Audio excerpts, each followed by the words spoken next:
The night she turned off the lamp, I thought she was about to confess something romantic. Instead, she taught me the most painful lesson of my life. Before we begin, if you believe in kindness, in second chances, and in the quiet miracles that change broken people forever, take a moment to like this video, share it with someone who needs hope, comment your thoughts, and subscribe to the channel. Stories like this remind us that sometimes the darkest moments carry the brightest truths. I was 22 when I met her, and by then, I had already perfected the art of disappointment. My father used to say I had potential, but potential is a cruel word when it's repeated more often than praise. I had failed my engineering entrance exams twice. My friends had moved forward, posting pictures of campuses and internships, while I stayed back in my small, dim apartment filled with unfinished textbooks and empty coffee cups. Every night felt heavy, like the air itself was judging me. My mother insisted I hire a tutor. I resisted at first. The idea of sitting across from someone who would measure my ignorance hour after hour felt humiliating. But desperation has a way of softening pride. That's how she walked into my life, quiet, composed, carrying nothing but a worn leather bag and a stack of neatly organized notes. Her name was Alina. She wasn't much older than me, maybe 26 or 27. There was nothing flashy about her. No dramatic makeup, no expensive clothes. Just calm eyes and a voice that felt steady, like a hand on your shoulder when you're about to fall. From the first session, I could tell she wasn't an ordinary tutor. She didn't just solve equations, she studied me. She noticed how I avoided eye contact when I got something wrong. She noticed how I clenched my jaw when I felt embarrassed. She noticed the size I thought I had hidden. Weeks passed. My performance improved slightly, but my confidence didn't.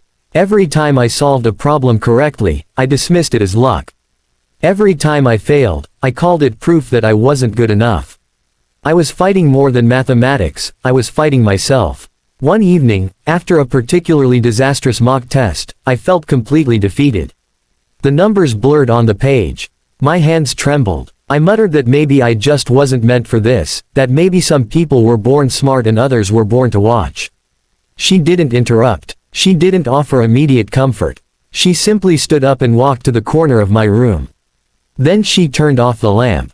Darkness swallowed us instantly. For a few seconds, I thought there had been a power cut. But the faint city lights filtering through the window told me otherwise. The room wasn't pitch black, it was dim enough to make everything uncertain. My heart started pounding. I asked what she was doing, my voice more anxious than I intended. She didn't answer immediately. Instead, she walked back and sat across from me again. In that half-darkness, I could barely see her face, but I could feel her presence more intensely than ever. She told me to stop looking at the book. She told me to stop staring at the problems. And then she said, calmly but firmly, "Now pay attention to me." There was something different in her tone. It wasn't flirtatious. It wasn't playful. It was serious, almost urgent. She asked me what I was really afraid of. Not the exam, not the equations, the real fear. At first, I shrugged. I said I wasn't afraid. But darkness has a way of stripping away pretense. Without the bright light, without the distractions of paper and ink, I couldn't hide behind formulas. My voice cracked as I admitted that I was terrified of being ordinary. Terrified of disappointing my parents.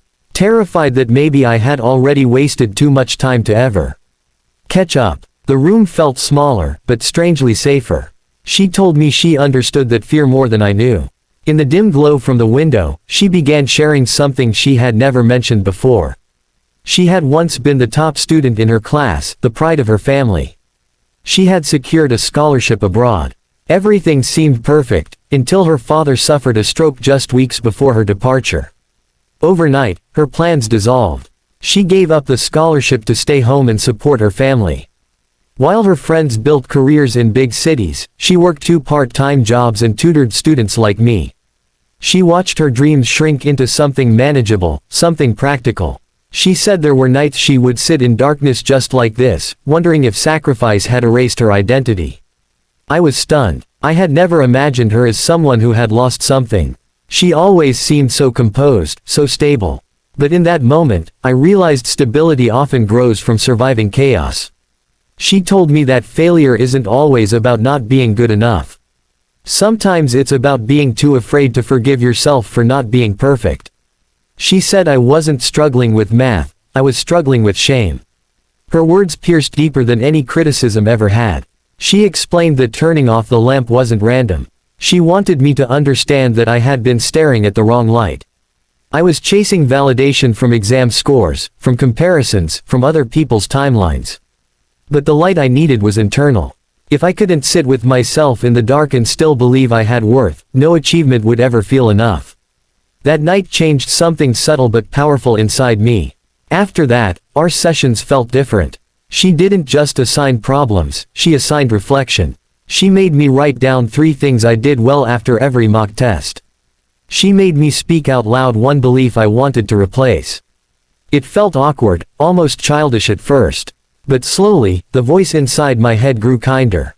Months passed. My scores improved steadily. More importantly, my panic attacks before tests disappeared.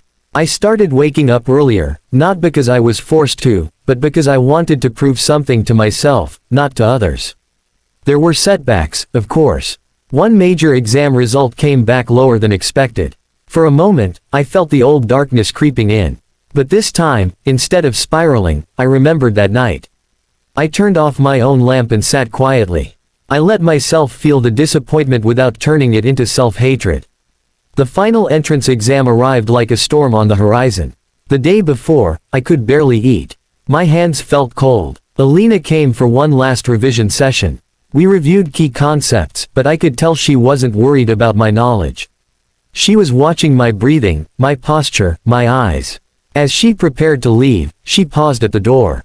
She didn't turn off the lamp this time. Instead, she looked at me with the same calm certainty she had on the first day and told me that regardless of what happened tomorrow, I was no longer the boy who believed he was a failure. That sentence stayed with me through the entire exam. Weeks later, when the results were announced, I stared at the screen in disbelief. I had passed. Not with the highest rank, not with extraordinary distinction, but I had earned my place. My mother cried. My father hugged me longer than he ever had before. Messages flooded my phone, but in the middle of all that celebration, I felt an overwhelming urge to call her. She didn't answer. I assumed she was busy. I tried again later. Still nothing. A day passed. Then 2. Finally, I went to the address she had once written on a piece of paper for document submission. The small house looked locked. A neighbor told me her father's condition had worsened and that she had moved to another city to stay closer to a specialized hospital. I felt an unexpected ache in my chest. I had been so consumed by my own success that I hadn't asked enough about her life lately.